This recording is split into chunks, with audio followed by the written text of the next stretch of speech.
Hey, what's going on? Keith here from Sports Vibes TV, and this is another edition of the Knicks Sunday Stream. I'm joined, as always, by my co-host Stephen Fox. Foxy, how's everything with you? All is good. Salute to you. Salute to the chat. Salute to the SV Nation. Hope you had a good day. Yep, I had a good day, and you yourself? Yeah, good day. Obviously, I wish the Knicks won, but I watched some great college basketball. I've watched so much basketball over the weekend. God, I love college basketball. I'm energized. Well, with the way you've been watching college basketball, you should be happy we lost. Just I helped am. our chances to bring in a marquee talent somewhere in the draft. You got it.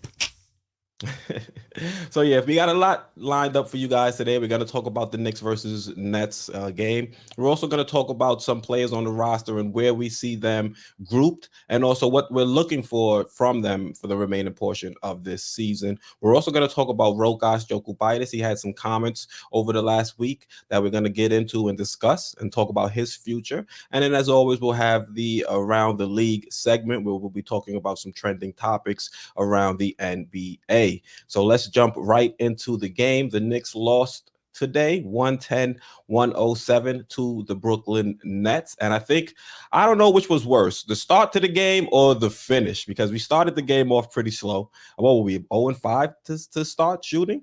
And then we closed the game looking like we didn't know what we were supposed to be doing out there during the clutch moments of the game. So, Foxy, what are some of the things that you saw out there today from this team? Like you said, it was a valiant effort, but it was the same old, same old. We couldn't close a game. Couldn't close a game. Julius had his patented turnover in crunch time. Bad Mm-hmm. plays off timeouts that drive you crazy. It's like, what the hell did you call a timeout with? RJ played 41 minutes. He's really playing that kid into the ground. Obviously, the bright spot, Jericho Sims. Jericho was outstanding today. And even though Tibbs tried to sabotage him. Taj played a minute 43, but it was a minute 43 too much for Taj. Yeah. It was, yeah. So that, and also Burks. Burks had, I think, Burks had what, 4 points? No, 5 points, 4 turnovers in 35, almost 36 minutes, and Deuce had 11 minutes. So continually shake our head with Tibbs, but like I said, we can't close games, and it comes back to haunt us every time. Yeah, Taj played 2 minutes, and I think in those 2 minutes, the Nets went on what, like an 8-0 run. The minute we saw Taj come into the game, it was like Andre Drummond could not be stopped down low. And that's why you need a physical presence like Sims. Taj, he's playing center for us, but he's not the size of a lot of these centers in the league. He's really a power forward that had to transition to that position because of loss of athleticism. So I'm happy that Sims, when he was getting minutes, he was actually able to produce. You can see Sims, he was 3 of 3 from the field. Actually, as soon as Tibbs put Sims back in, he knocked a bucket down off of an alley-oop. So he was 3 of 3 from the field. He had 10 rebounds, 1 block, and 2 assists, and he was plus 20 for the game. And this is a game in which we lost by 3 points. And you've mentioned RJ. He's kind of getting run into the ground. He didn't have the most efficient performance. He was 8 of 21 from the field, 1 of 5 from the 3-point line. He knocked down his free throw, 7 of 8. But he scored. Well, he actually knocked down one too many free throws, Foxy. He was actually supposed to miss one of them. Yeah, I was talking to our friend George Minton, the Knicks verse, and like, what the hell? And that was a swoosh. It wasn't Yeah. like it hit and bounced in. It was like a pure swoosh. And it was like, what the hell did he just do? Mm-hmm. So I was like, yo, but that's a typical Knicks season for us. Yeah, I sent George and JD a text. I said, "Look, listen, RJ must be on YouTube. He must have heard a lot of us talking about his free throw percentage." And he said, "I got to knock this one down." So he threw it up, made it, and put us in a weird position. And even outside of that, it seems like this team really doesn't know what to do in these late situations. It feels like we crumble time and time again. It's to me, it has to come from the coach.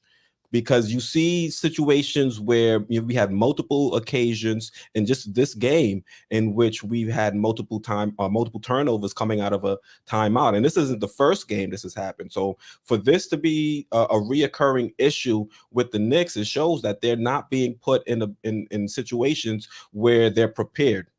And being prepared, that comes from the head coach and from the coaching staff. So that's something that the Knicks are going to have to address, I believe, in the offseason. Yeah, it was funny. Doris Burks on the ABC telecast is like, "Here's the last possession. Let's see." And the Knicks call a timeout with 13.7 seconds to go because they don't know what the hell they're doing. So it was like that was a smart timeout because they're hanging around at the 3-point line with not knowing what they were doing. Julius Randle was going nowhere. Yeah. So it was like, and she said a few other comments during the thing that you touched on, Julius, like one, help defense. Like, what is he doing? What the hell is he doing? He's not helping out. He's just standing there. So yeah, Doris was in rare form, but rightly so. So you're right. It was on the coach. Like I said earlier, how many times this year, Keith, have we looked at each other like, off a timeout, like that's the play you called off, that's the result you were expecting off a timeout? That's on the coach. So, in crunch time, we're really saying, hey, man, Mitch is really beasting this season, because I got scared, and you're one of the few people who would understand this. Drummond stepped on his surgically repaired foot. So I did not, when we didn't see him, I'm like saying, oh goodness, I hope he didn't hurt that foot.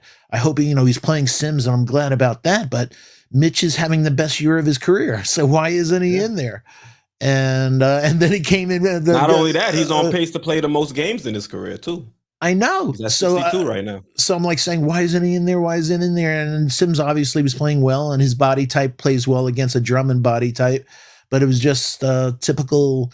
At the end of the game, all of us collectively this season, the SV Nation, just shake our heads and just like, I don't understand what Tibbs is doing. And timeouts, substitutions, rotations, mid-game adjustments, the old-fashioned D, all the above.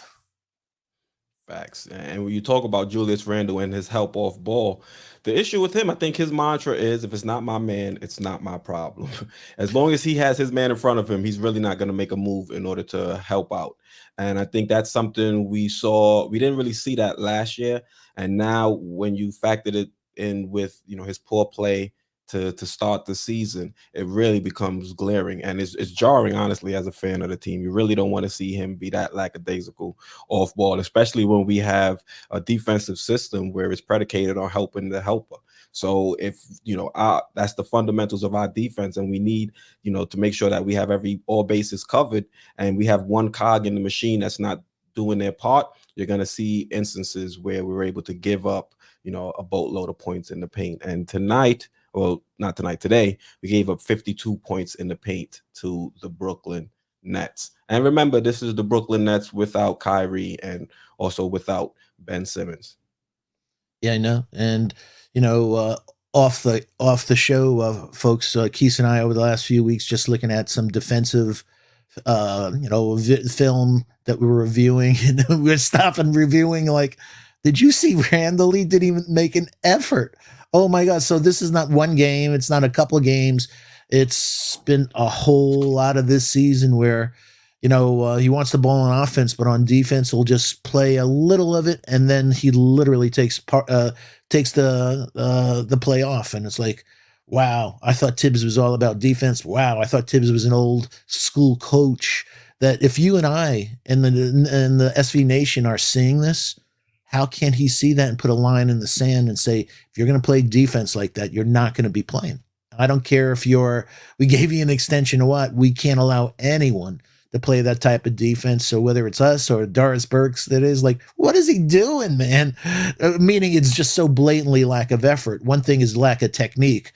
It's a whole nother thing when it's lack of effort. Well, we saw both. Doris was coming at him as well for his defensive stance going up against KD. Kind of had his hands down by his side.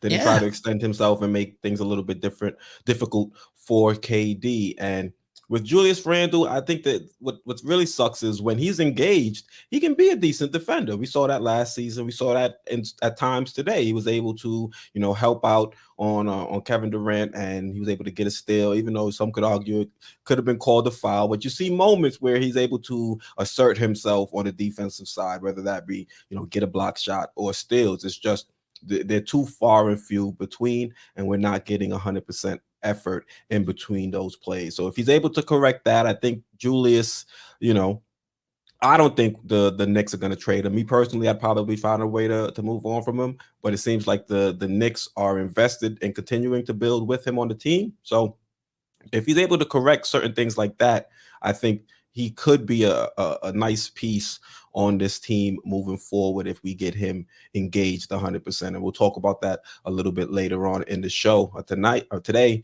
he was 9 of 17 from the field, 3 of 7 from the 3-point line. That's good for 26 points, 4 assists, and 4 rebounds. He did have the 3 turnovers. One of them was a crucial play late in the game. And, that's what happens when you have Julius Randle handling the balls. You gotta deal with it at times. Can I ask you a question? Go ahead. We have 14 games left in the season. We need to win every single one if we want to play in and stuff like that. What's going to give Randle urgency to play defense then? If that doesn't give you a mark in the sand, like every possession is important because it can mean the difference of us being in a play-in or not. So if that's not giving him the energy, what the hell will? Yeah, honestly, I thought getting that contract would have gave him some energy. It showed that the front office put some faith and some trust into him, and for him to respond the way he did this season, it was discouraging. Honestly, as a Knicks fan, we were all excited to see this team take the next step, and unfortunately, we've taken a few steps back. Now, luckily, we've had players that have stepped up, throughout the season that we can at least still hope to build around. But I think as a collective, you could say this was an extremely disappointing season for the Knicks. Yeah. And, starting with the front office down to the coaching and down to the players, that effort and just things that they're doing, looking off how many games we're seeing players look off other players that are open, man, and just playing selfish basketball. So, yeah, it was a difficult thing for us to watch, and IQ, and we'll touch on it. It's this experiment IQ at the point guard is maddening. So, I mean, it's not something I think IQ is going to be able to do long term. I don't think he's going to be a point guard. It kind of hurts me to say it because I did have hopes that he can be a point guard, but what's really upsetting is the inconsistencies in his scoring. Because if you can't be a point guard, cool, but we need you to go out there, be a scorer, and be a microwave off the bench. And he wasn't that today. He was 2 of 10 from the field, 0 of 5 from the 3-point line, knocked down his free throws per usual, 2 of 2. He did find ways to impact the game outside of the poor shooting. He did have 7 rebounds, had 4 assists, and he had 1 steal and 1 turnover. He was +3 during his time out there. He works well in tandem with Deuce. He didn't have his shot falling tonight. I think that definitely hurt his ability to impact the game today. The 4 assists were solid, but still, I think throughout the balance of the game, him operating as the point guard full time is something I would probably want to see Deuce handle more of that responsibilities when they're on the court together, and it'll free up Quick a little bit more to be that scorer.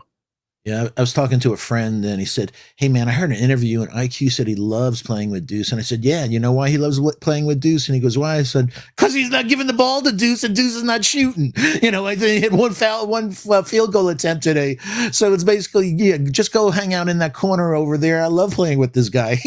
Just stay there and I'll, but it's like, get the ball, IQ, dribble, pick up dribble, give it to somebody, get the ball back, dribble, and either fake a 3-point shot, pass it, and then you're like, 15 seconds are off the shot clock or everything, getting into their set. So it's yeah. And like you said with Deuce, it's driving me crazy. It's like they're screwing with this kid's head, man. Hey, we want you to be the point guard of the future. We're going to send that you down to the G League to learn how to play point guard, and you come up here and you play off guard and not Off giving him ball.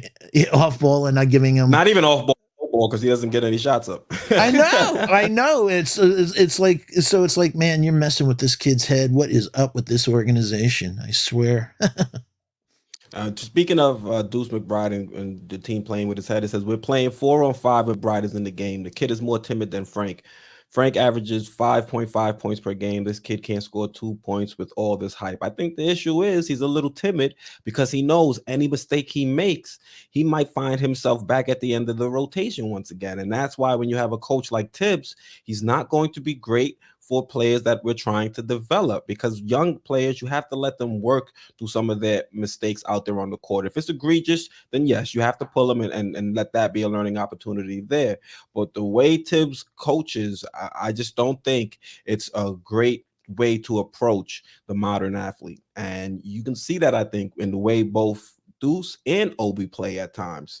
So that's why I would say you see, Deuce be a little bit timid, because I saw him play both in summer league and also for the Westchester Knicks, and he didn't show that same, he wasn't timid in those instances when I was out there watching him play. He looked much more aggressive. He looked much more comfortable because he knew if he made a mistake, he could always have the opportunity to come and make up for it. And I don't think Yeah. he's given that same ability here with the team, with the New York Knicks. Yeah, I agree with you. The last time I checked, it's 10-foot baskets in the G League, and he can score. But like Keith just said, he's afraid. And hey, Richard Jefferson said it so well, one of the last national telecasts, that Tibbs is absolutely the worst coach possible for a young player. And the only reason he's playing Grimes or any young player this year is because of injuries. But if D Rose and others, those kids would have never, ever hit the court.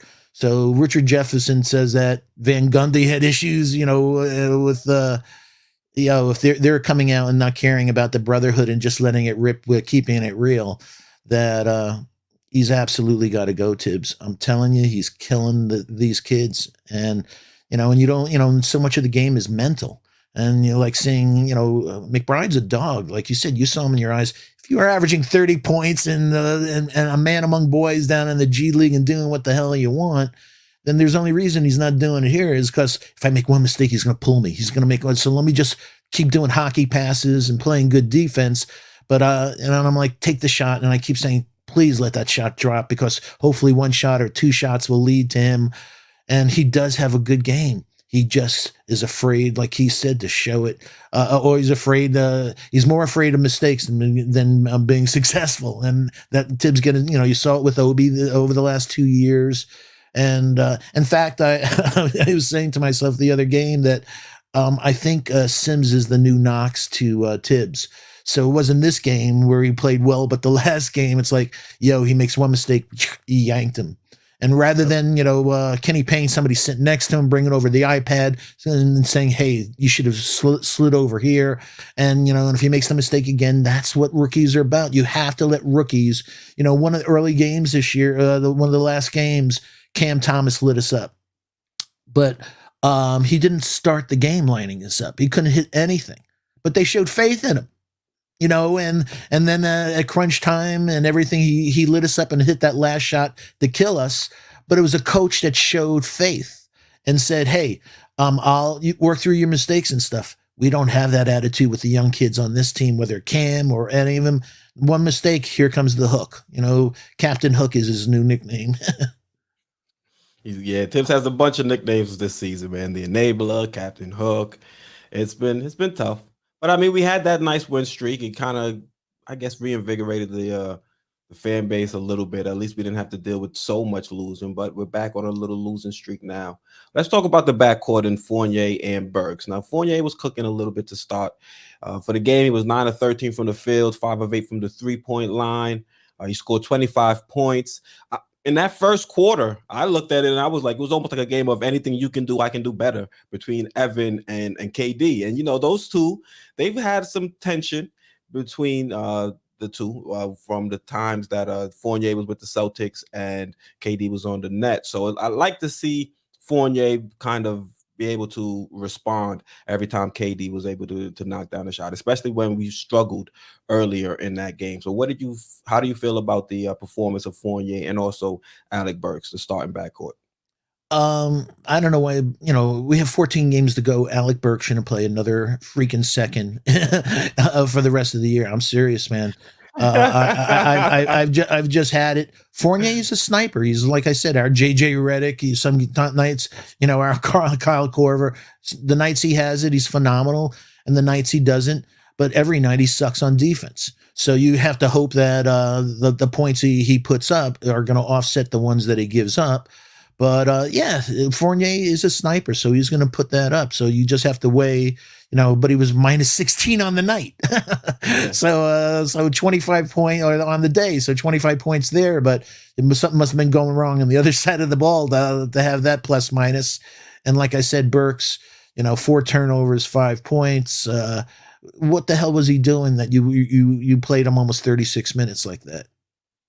Exactly. It makes no sense to me. And honestly, between our starting backcourt, those were the two that committed the turnovers coming out of the timeout. If I'm not mistaken, Burks tried to give a lazy bounce pass to Julius. And then there was another one where Evan Fournier was trying to pass out of the corner to close the game. And, for those guys to be that careless with the basketball and they're starting backcourt, I think that was frustrating. Fournier, he has offensive explosions, and you can at least envision him coming off the bench in a limited role where you can kind of save him from himself out there defensively. So to see him be able to shoot 9 of 13, I think that's pretty nice. 5 of 8 from the 3-point line. Even if we are going to try to move on from him in the offseason, makes him a little bit more valuable if he can continue to play like this. But Burks, man, I thought he was starting to come around. He's had a couple games where we seemed like he was getting better, starting to get a little bit more comfortable in that starting role. But tonight, man, he just didn't. Today, man, he didn't have it. 2 of 9 from the field, over 1 from the 3-point line, 6 rebounds, 7 assists, and like you mentioned, the 4 turnovers. So, I mean, it just proves that we need more dynamic ball handlers, either at the 1 or even at the 2, if we're going to be more efficient out there in closing minutes. Somebody that can create, because at times they were switching Andre Drummond onto Burks, and Burks couldn't attack that matchup. So if teams can continue to switch a big onto our quote unquote point guard, or as I call them, pseudo point guards, PPGs, then we're going to have trouble trying to get penetration, get somebody to get a foot into the paint and open up things for other guys out there on the court. Yeah. And I wish Cam didn't get injured, but from a roster reconstruction, you can't have a 6'6" RJ on a KD, folks. Yeah. He's difficult matchup. He's too big. He's too big. You're asking too much of that kid, and it exhausts him, for the other side of the ball and stuff. So, so one thing after the other, you're just looking like, man, they got to blow this up. They got to blow this up. There's, 3/5 of this team that are good, meaning RJ and Mitch are playing the best ball of their career, and Randall, like we said over the last week or so, we all have our issues with Randall, but the stats show that he was playing on a numbers level close to his second team All NBA last year. So if we can harness that, but we're desperately missing a point guard, especially we see it in the closing, and we're desperately missing a lockdown wing to have the KD. Nobody could lock down KD, but do a little better job than the 53 points that he scored today. Yeah, I would have loved to have Cam available to at least try to make life difficult. You're not going to stop KD, even though we did do a pretty good job trying to make him extremely uncomfortable in that fourth quarter when we started to send the double. But you can see, even when you're doing that and getting the ball out of his hands, all it takes is one mistake for him to hurt you. And we saw that when there was some miscommunication between RJ and Alec Burks as to who was supposed to stick with Kevin as he ran back to the 3-point line, and they were able to find him. And he was able to knock down the 3, and that was pretty much the end of the game right there. So, yeah, RJ was slow. RJ was slow on that play, and it's the wrong dude to be slow, whether we're getting over a screen or getting on somebody. It's just the wrong dude to do that to, and money, there goes the game. Got a little bit of breathing room and then was able to knock down a three. But you mentioned something interesting, Foxy, saying it seems like we have 3/5 of the starting lineup intact. And I want to talk to you about how those guys have been playing recently and what we should look for when we're evaluating them moving forward. So I have the guys' stats over the last 5 games, and those three players are going to be RJ, Randall, Mitch. So we'll say three. We have the three down pack, even though I think both of us would agree we would prefer RJ to be a two. So we'll say we'll have either the two or the three down packed. We have the four and Julius Randle, and then we have the five and Mitch. So when you're analyzing these guys throughout the final 14 games, what are you looking for them to show you in order to just confirm that they are long term building blocks for this team? I think we all can and admit that RJ, I think, is a star in the making. So I think you probably won't have to say too much about him. But what about the other two? Are you looking for? Because we know Mitch, we have Well, to give a contract to, and Julius yeah. Randle. Do we keep him or trade him? Well, just real quick on RJ, what we're looking for is not only consistency but efficiency. He's been highly inefficient the last several games. He had 24 points on 21 shots today. That's terrible. That's absolutely terrible. So, and you see the 3-point dog, but also that he's still, I think, from getting hurt in garbage time with that ankle and stuff. He's back, but I don't know how much it's still lingering and stuff like that. So, and also, RJ got his shot blocked 86 times last year, and he's had his shot now blocked 80 times prior to today's game. So he'll break that 86 number this year. He'll probably be in the 90 something. And, it's all about film. When you're going against a team like Memphis that's number one in the league in blocking shots, son, you got to pull up with a midi. You take one more dribble, you're going to get your shot blocked. And you're fantastic. You're on the verge of superstardom, but you have to know the tools that the Lord gave you. One of them is not hops and lift. So you have this great body and use it. Your touch is coming around from by the paint. Use that mid range, but have 80 shots blocked already with 14 games to go. It's like you're going to break last year's record. That's not a good thing to do. But so I'm sure he'll learn that. Julius is the same about efficiency, but it's a weird thing with Julius. He's currently, as we talked about, averaging 20, 10, 5, basically. And if that stands up, that stat, he'll be a ninth player to average 20, 10, 5 in consecutive seasons. And he'll join only Oscar Robertson, Jokic, Garnett, Elgin Baylor, Westbrook, Wilt, Giannis, and Bird. I was shocked that not even LeBron was on that, or Michael. But so his stats are with the who's who. So if there's some way that we could harness the turnovers in crunch time, and the attitude and having intensity, but I'm just hoping that he lights it up for the rest of the year, plays at a great pace, and that his trade value goes up. I absolutely think that the future of this franchise is dependent on us moving him. And so I hope that he finishes as strong, pardon me, and just puts us in a better position to trade him. So his numbers are fantastic, but he does so many things. Did you see Brown today? I think Bruce Brown had 3 plays in the paint.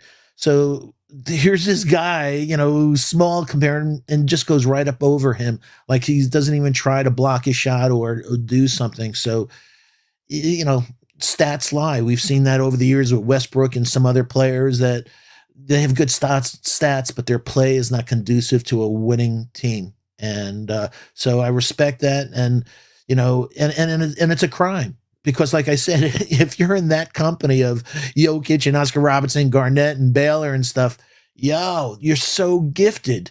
So he's the biggest enemy, and it breaks my heart that then. And also, what you brought up before, we've also seen some guys in this league that they work their tail off, get the bag, and once they get the bag, like you said, the energy's not there anymore because I got the bag.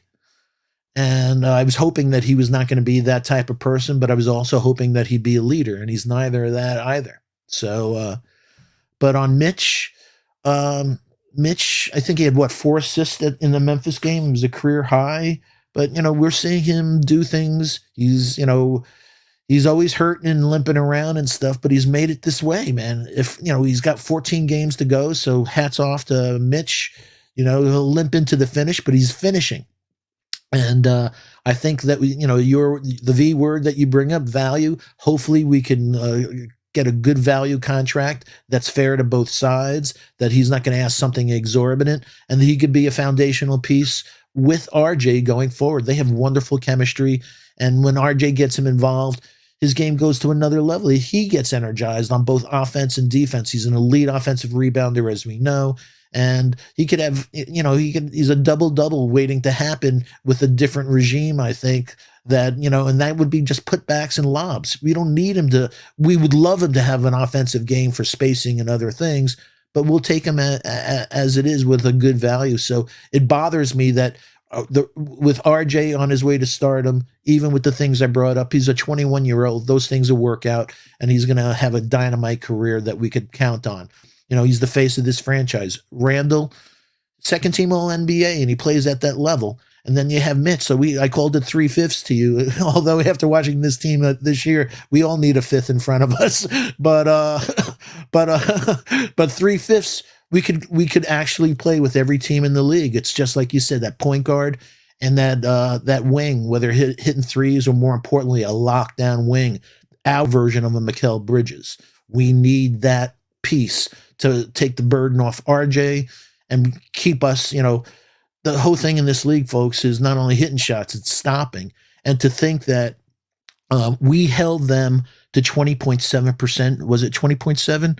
20.7% in 3 points. And I've always had this thing, the 38%, the Foxy 38%. If we shoot over 38% and we hold our opponent under 38% in 3-point shooting, statistically we'll win like 97% of the time, something like that.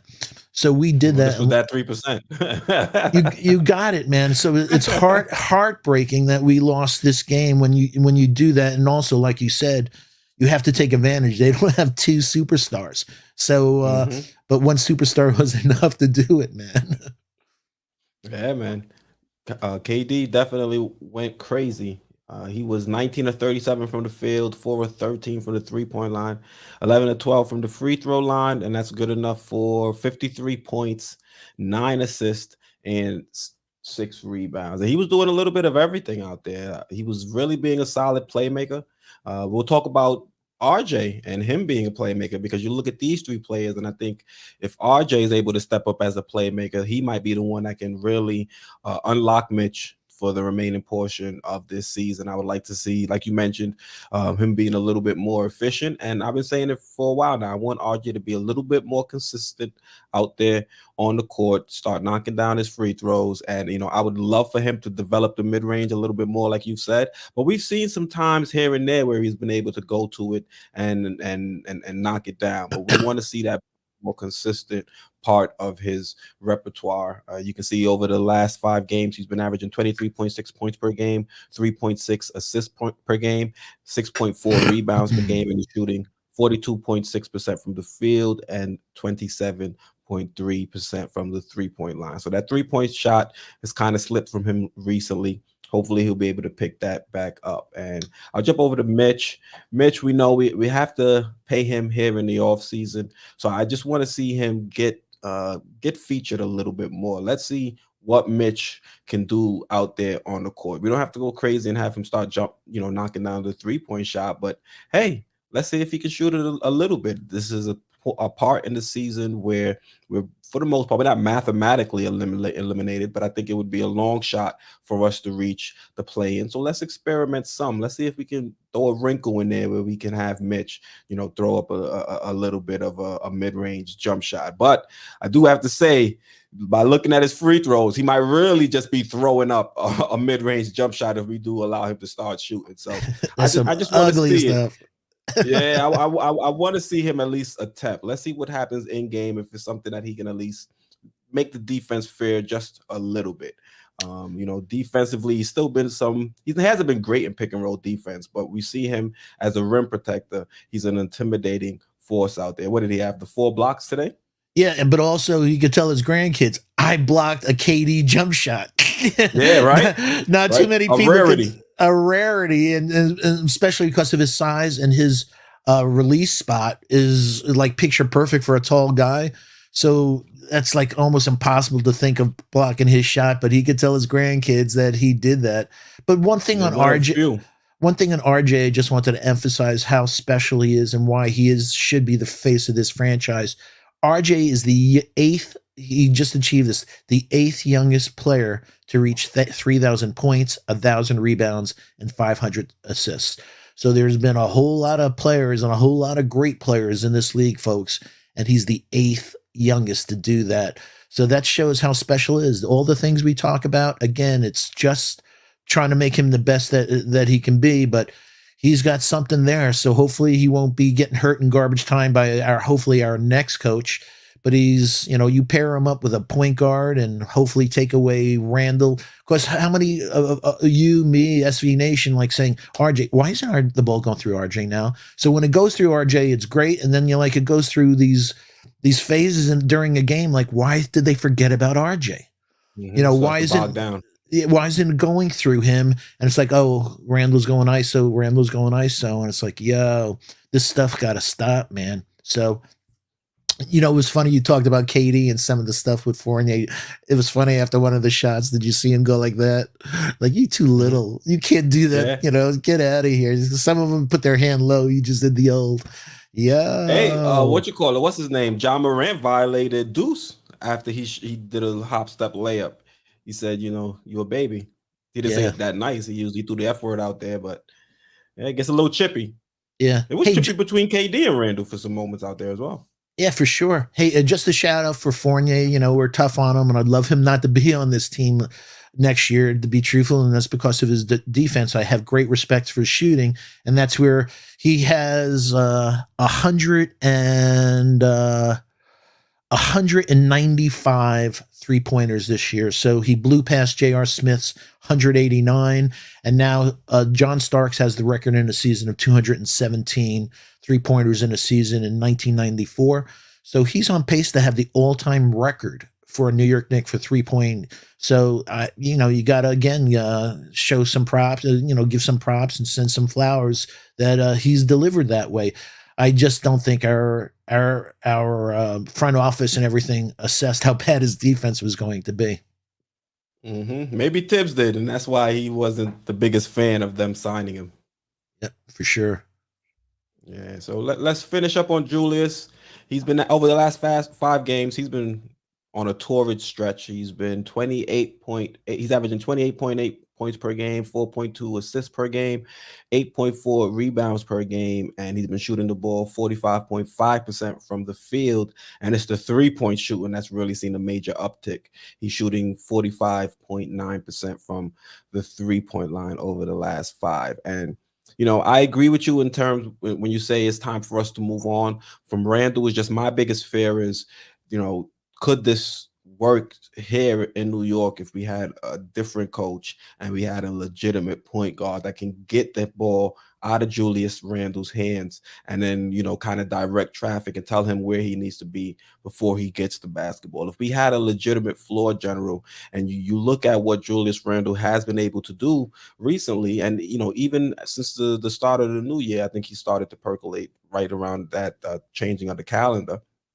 So if he would have been able to perform like the way we've seen him perform recently, and you're able to add a guy like like a point guard that can facilitate. You have RJ, you have Mitch, who's also going to benefit off from that point guard. Could this starting lineup actually work? And you know Julius Randle's issue, I think, is between his ears. So maybe if he would to have a point guard that can kind of, calm him down out there on the court, make sure he doesn't get too too crazy, honestly, for lack of a better word, maybe we might see him become a piece on this team that we can kind of build with. I still don't think he'll be the best player on a championship team, but if we can get Julius Randle to perform like this as the third best player on a team, I think the Knicks could find some ways to really be a dangerous team in the playoffs. If we were able to get there and continue to build around them. Yeah, especially depending on the matchup stuff. Mitch. Hmm. The three of them. Like I totally agree with you. My only concern is that we can get a point guard and we get those things, but who's gonna do that on the defensive side of the ball to get him engaged? So Maybe you have a guy never look at Chris Paul. He's somebody that can get into you and say, "Hey, this is where we need you. Cut the nonsense," because we're not getting that from Tibbs. Tibbs will do that to all the other young players, but there's nobody that's really checking Julius Randle out there on the court. And if Julius Randle's not going to be a 1A, he shouldn't be a guy out there on the court that should be playing unchecked. So maybe if we were to bring in somebody that he had because even RJ, if RJ were to blossom into the 1A on the team, Randall still might be a little hesitant to defer, because as far as Julius Randle known, it's been his team. RJ came up under him, and sometimes passing of the torch can be a little bit tricky. So maybe if we can bring in somebody that can hold down that role as point guard, and continue to add or be one of the leaders on this team that can kind of check Randall, I think maybe, the trajectory of the team would be a lot better. yeah, let's light a candle and hope. I think maybe one Yeah, of the fingers problem. crossed. Yeah, and I had this in my business career that sometimes you come into a company and you're there, I don't know, 5 years or so, and you're with somebody, and no matter how much you went up the corporate ladder and how much success you had, some people still see you as that person 5 years ago.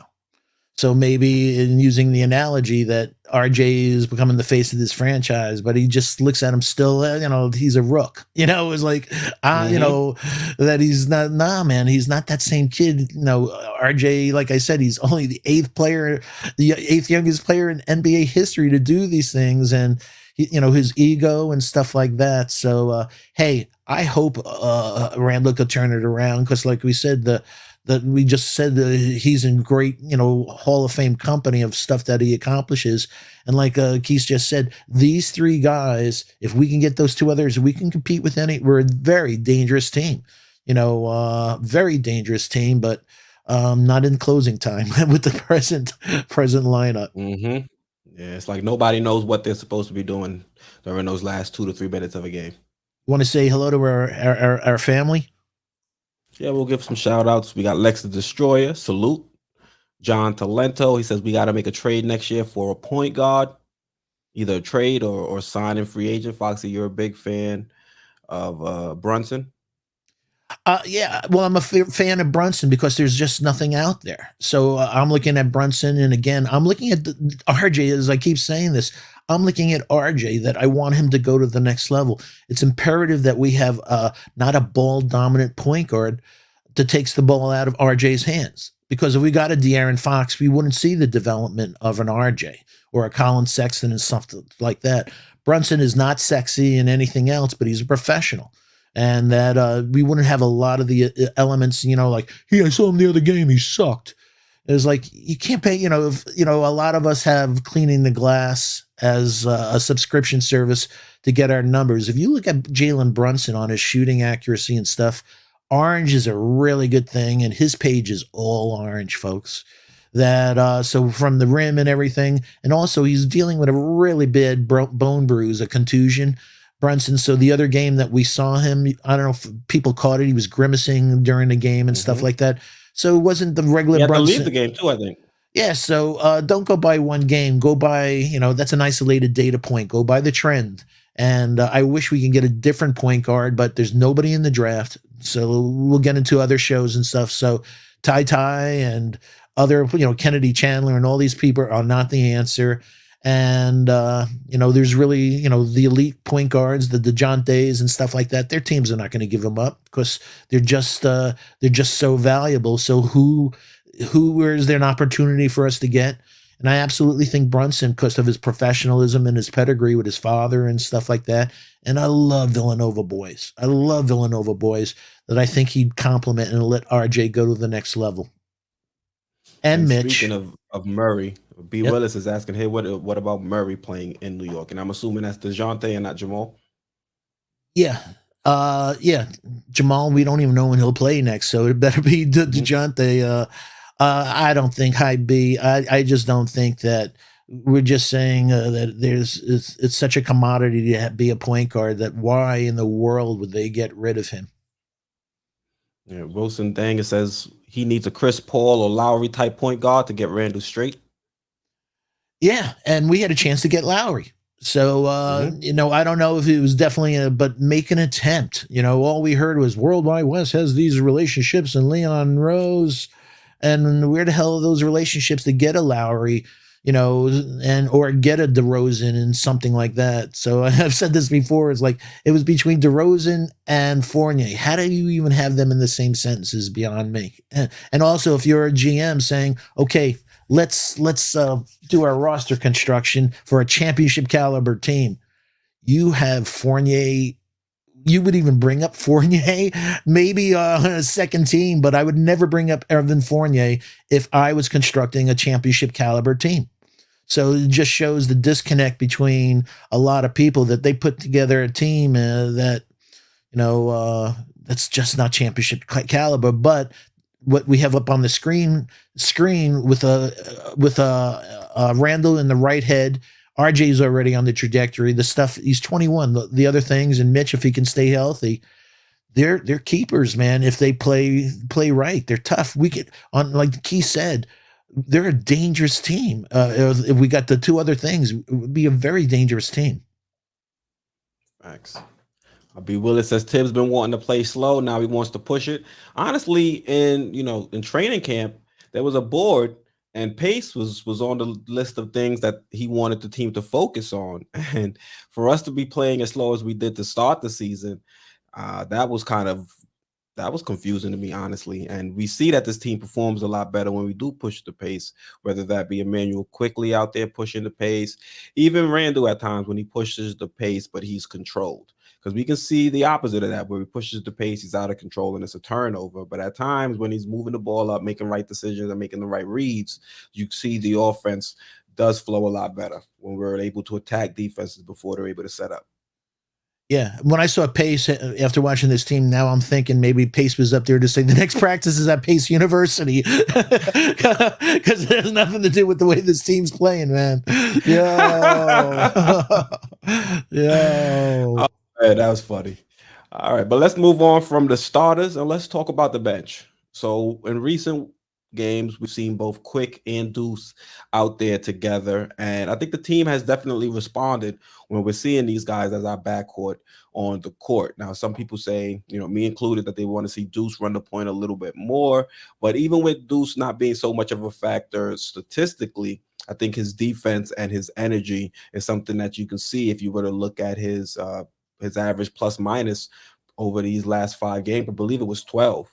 So you can see the team does play better when he's out there on the court, and him and Quick when he's knocking down his shots. This team can be the second unit can run, or has a lot of energy and can run other second units off the court. So Quick over the last 5 games, he's been averaging 14.8 points per game, 4.4 assists per game, and he's also been upping his rebound stats. He's averaging 6.6 rebounds per game. So that's something that you really like to see.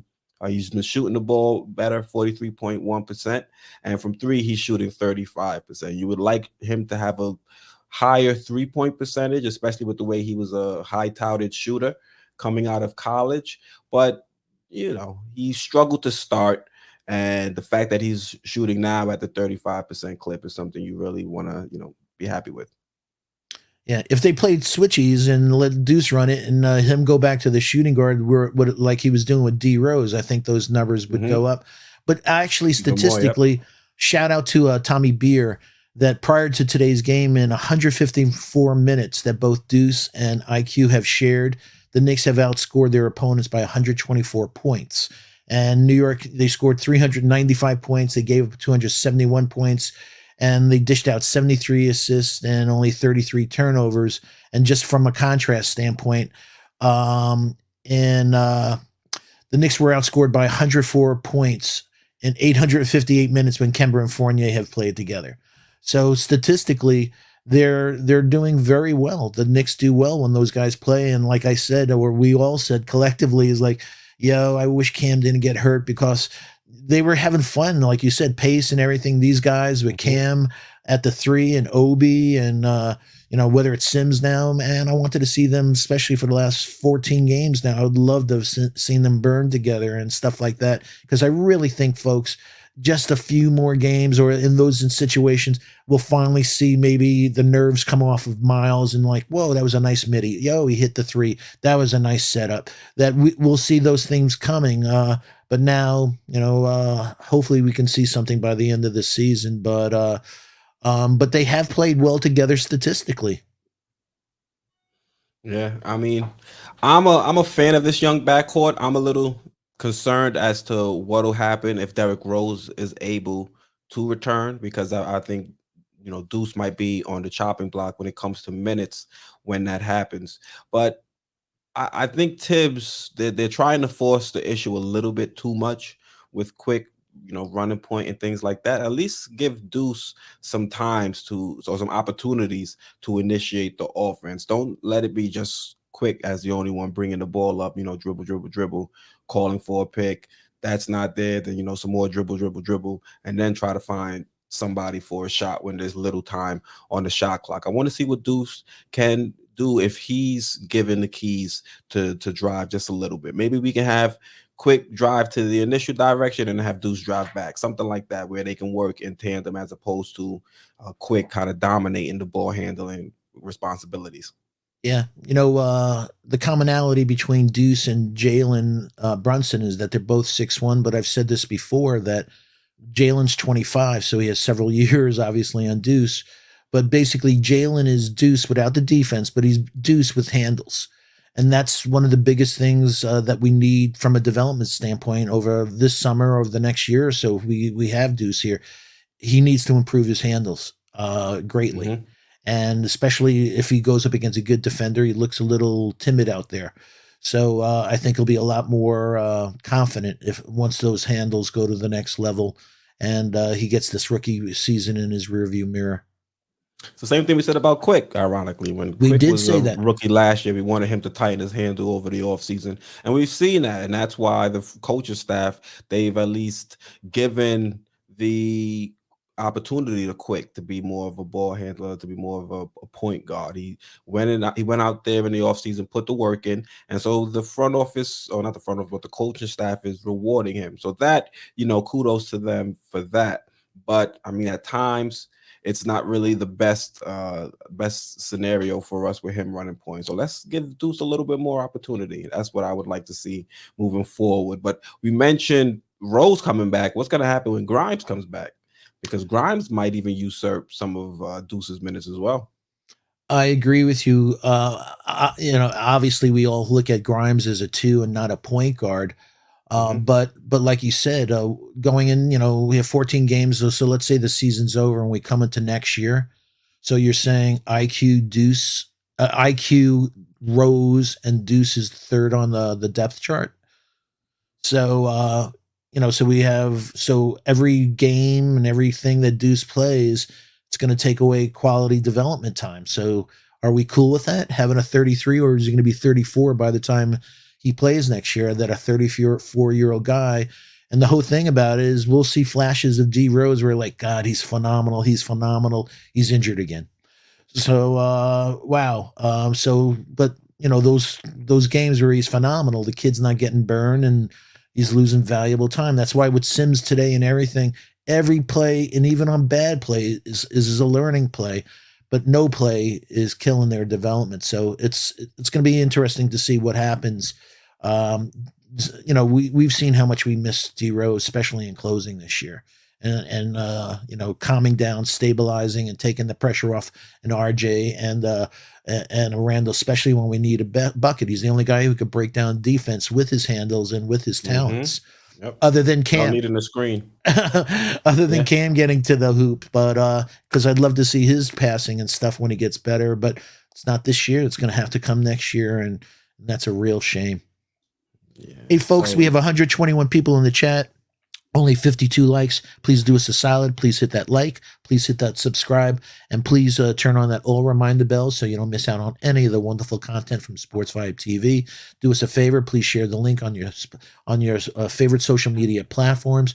And a shout out to the best mods on the planet. We appreciate all you do. And one other thing to the SV Nation that I want to thank you. It was just a short time ago. At the end of January, after the holidays, we thank you so much for the support to get the Sports Fight TV channel and our guy Keese rewarding him for hitting the 1 million viewer milestone. And it's only X amount of weeks later, and we blew past the 1.1 million. So we added 100,000 views in this very, very short time. So over 1.1 million. So thank you again for all your support. We're only a couple hundred away from hitting 6,000 subscribers. So if you have subscribed, thank you so much. We greatly appreciate it. But please, if you have subscribed, please tell your friends. We think it's a great show. We work awful hard behind the scenes, and we know, it's the one place for Knicks news, rumors and analysis. Thank you. Always bail me out. You're the coolest. Thank you for the shout out, Foxy. I appreciate you doing that. Thank you very much.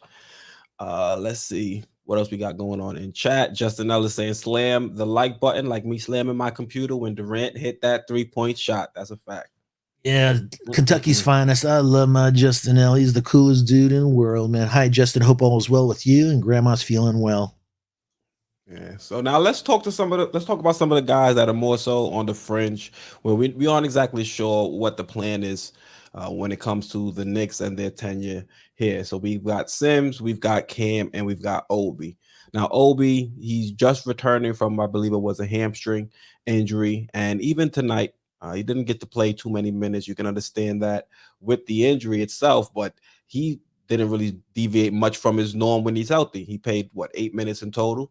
That's usually what we see Obi play when he's not, when he's 100% healthy and not coming back from injury. So we don't know what the Knicks plans are for him, especially seeing that he's stuck behind Julius Randle, and Tibbs really doesn't go to the small ball unit much, knowing that we don't have Julius Randle giving 100% out there on defense to be a rim protector, and Obi still has some ways to go defensively. So Foxy, what do you think the plan is for the Knicks with Obi? And if you were to make a move, what would you do with Obi? Would you move on from Randle to free up space for an Obi Toppin, or do you think Obi Toppin is just not in, and we would be better off, maybe moving him for another piece that can contribute elsewhere? I would move both of them, actually. Start new at the power forward position.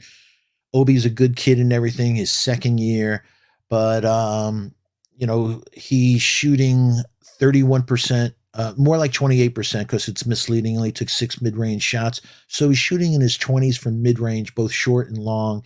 And as Keys has up there, but he hit 2 today, so I'm sure his 3 points now up to 25%. So like that. No. This is with the correct. The stats are in. This is updated. This is after today's game. Yeah, you show off, man. 23.8 from 3. No, that's NBA.com showing off. Yeah. So the point is, he's in the 58th percentile. He's shooting 69% at the rim. So we know he can dunk well, but he can't shoot middies. He can't shoot 3-pointers. He's not really a post-up guy. And and it goes beyond that he's 24. Will he shoot better? Will he get better handles? Will he get better on defense? We're not seeing, block shot. He has 3.5 rebounds, not even 1 assist a game, not even 1 steal a game, not even 1 block per game. Thank God he's not he's averaging less than 1 turnover, but like you said, in the 8 minutes. So you would think with his jumping ability, he'd be blocking shots and stuff like that. So he's had 2 years. I think, again, should have been Halliburton. I don't know how the hell and especially that was Julius before the bad behavior. So I think Obi's a great kid, but let him maybe go to another team. But I just don't see at 24 that he's got the goods. He hit 2 threes today and then the side of the backboard. So it's just You can't fault him for that one. That was at the close of the shot clock, and he had somebody close it out. Don't do that, Foxy. all right. You're right. All right. So it's like I was actually upset he took it because I'm like, damn, he just knocked two down. He just had to, quick trigger the last three, and that might throw off his form. So I'm like, oh man, I don't want him shooting another one after that, because if he had the first two he was able to knock down, and he was able to remember that motion, and now he had to change it up for that rushed shot. I was like, ugh. Yeah, but from a development standpoint, have we ever seen him do a head fake, let the guy go by, and take two dribbles and then hit a long mid range? So no, if he fakes the three, then he doesn't take a mid range. He does some awkward drive to the basket that most of the time doesn't work out. But he's good on some cuts and stuff like that. I just don't think he's the guy. I was looking at Keegan Murray from played on Iowa. They won. Shout out to them. They won the Big Ten championship today over Purdue and Jaden Ivey. Keegan Murray is so far advanced in college than Obi is in the pros after 2 years, and he has work to do, Keegan. Believe me. But he's that far ahead that it was just a bad draft pick. He's a really good dunker, and at this point, that's about it. And so that's why I wish him best. But if I was a GM, I would move on from Obi and get in somebody F4 that's a better defensive player, better rebounder, better shot blocker, better shooter. Because I've said he's the dreaded tweener. He's not strong enough to post up a real 4 in this league. Forget about 5. He's not quick enough to play 3 because they'll eat him up, and he doesn't shoot it well enough to be a stretch 4. So he's that dreaded tweener. What the hell is he? And we've been waiting 2 years. So I'd love to hear from the SV Nation. That's what it's all about. That do we show patience and wait another couple of years, or if somebody thinks he's attractive in a trade package to better this team, do you trade him? And I would go with trading him. So because if he's going to hit his first hit his ceiling around 25, 26, I want somebody to hit it a lot earlier than that. Yeah, I wouldn't say in the offseason I'm actively shopping Obi, but I'm definitely listening to offers, especially if we're, not going to move on from Julius Randle. He'll be the long-term fixture at power forward. It really doesn't leave any room for Obi on this team. We would still need a backup power forward, but we wouldn't need a player, like Obi that can't do things that would put him in there or give you reason to put him in over Julius Randle in certain situations. Like, he's not a sharpshooter at 3 where you can say, all right, Julius Randle, your shot's not falling, let's put someone else in to kind of add some floor spacing. He's not an upgrade necessarily defensively where you can kind of make a substitute at that point to get him in over Randle. So if Randle's going to continue to monopolize the minutes at power forward and take 38 to 42 minutes in a game, that really doesn't leave you much room for Obi to really get some playing time. So I'd be willing to move on from him to see if we can bring in somebody that might be the solution at point guard, or maybe be an additional wing that can play the 3, and then at some point in the game also play the 4 if we go small. He's limiting. So I agree with you there, Foxy. Yeah. He just doesn't give us the leverage. And boy, are you sweet tonight. He's not a sharpshooter. That's really I agree. I wouldn't use, he's not a sharpshooter. It's like yeah. So what I say, he's not a shooter, period. Yeah, he's not a shooter, period. But he dunks well. So I will give him credit he's for a that. Dunker. He's a dunker. Yeah. And Cam, I'm full in on Cam. Like we said, he has talent only the Lord could give you. He's prototype size, length. He's everything that we wanted. All we want him is, God willing, he could be healthy when he comes back next year, and we have a different coach. And because, like I said, part of, I think, the key of unlocking Cam is RJ and him playing with RJ. Mm-hmm. I'd love to see him play with RJ. So I have all the hope in the world that Cam will realize his potential with a different coach and giving the proper minutes. I was hoping that if he didn't get injured, he'd be no less than 30 minutes every game for the remainder of the season. And obviously Tibbs wasn't, he Now, was on a getting team geared toward development, that's what we would see. But with Tibbs, he's yeah. not about that. And Sims, for a 58th pick, you could not ask any more. His athleticism and stuff like that. Obviously, he's a deer in the headlights sometimes where the game, he gets lost and he just doesn't see the play developing before him. But that's what muscle memory happens, hopefully after mistakes and your teammates and your coaches and your assistant coaches and film that'll set in. But I think he's closing out rookie season the way you're supposed to close it out. He's given us hope. And like you saw him, and you did not see him this last time in the G League, but I watched all the G League games this year. And folks, part of the thing that I'm aggravated with Deuce not playing the point guard is the camaraderie or the chemistry that Deuce has with Sims in the G League with lobs and stuff like that, kicking it into me, him faking one way and having Sims has this really sweet little jump hook that we have never seen in a game. We've seen it in Westchester, but never saw it on the NBA. So, do a thing like that with him. So, and I'm sure a lot of people are not expecting it. Give him a couple of shots a game like that where, so I'm really very pleased with Sims' development. I think of him only as a backup center in this league. I think that's his ceiling. I don't ever That was see going to be him. my next question. Do you think Sims could potentially be some insurance for Mitchell Robinson? Because Mitchell Robinson, there's no guarantee he returns to this team next season. And we do have someone that has some similar traits. So you think that even though we have Jericho Sims on the roster, he couldn't potentially fill Mitchell Robinson's role if he were to leave to a new team? No, I think that he has fantastic energy. He's a good rebounder, but he's not a shot blocker like Mitch. He's not a rim protector like Mitch. And usually that's something that you are. It's not something that you develop into. And you would think that with his hops and stuff like that he'd be blocking shots left and right. It's just not his game and never was at Texas and stuff like that. So I think he's a very, very valuable player. And again, he's a 58th pick. There's not a lot of 58 picks in this league.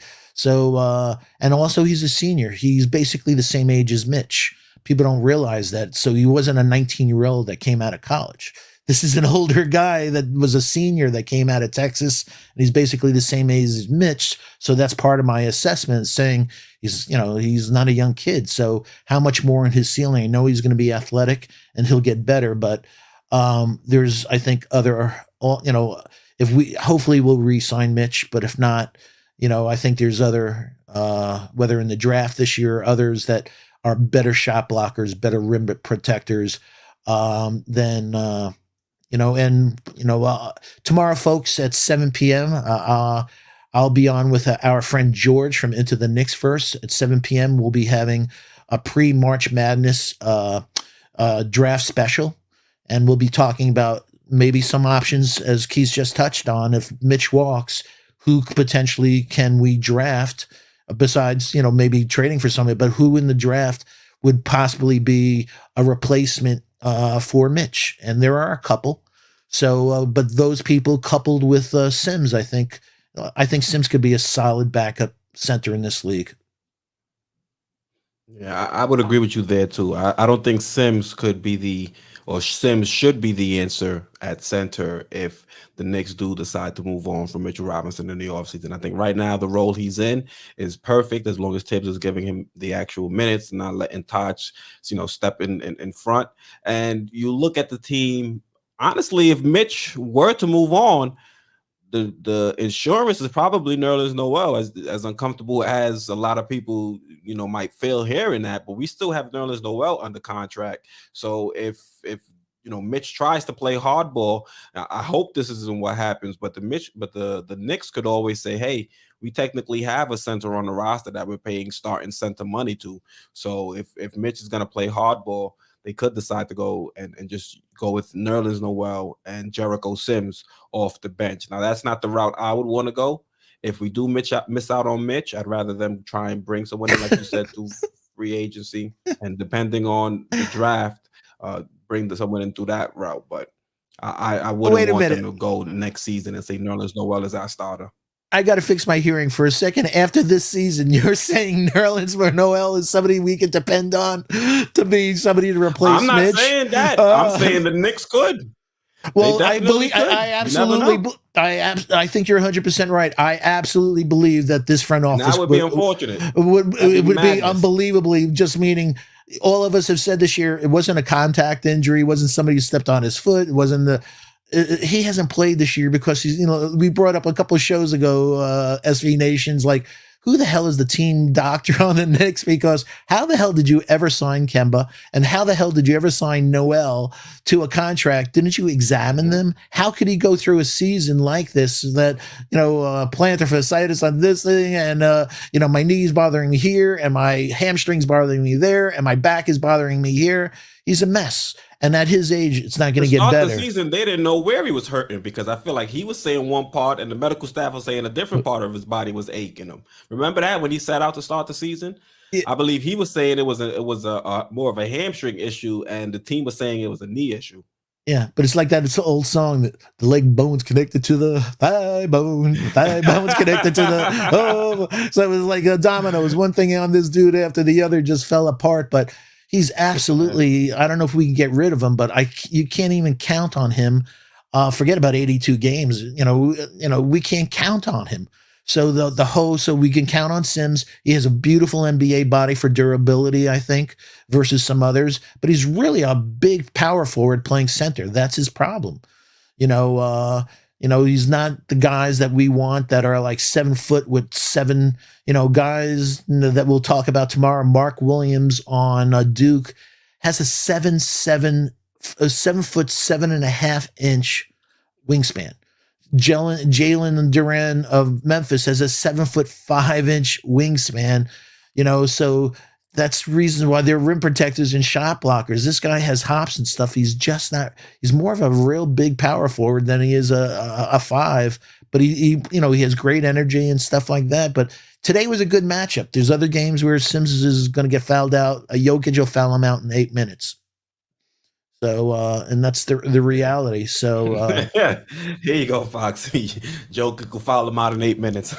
well, I'm trying to be nice because what you said earlier, I could have said 5. John Talento says, "How much is Mitch really worth?" So Hey, I dropped a John. video talking about Mitch and his value. And if you look at some of the comparables, next season, Robert Williams III, he'll be making about $10 million a season. And Wendell Carter Jr., he'll be making about 14, right around 14 mil. So I would target a deal between 12 to $13 million for Mitchell Robinson and hope that the bidding doesn't go up to 15, because there have been reports that Mitchell Robinson could draw an offer from either maybe a team like the Pistons for a deal in excess of $15 million per season.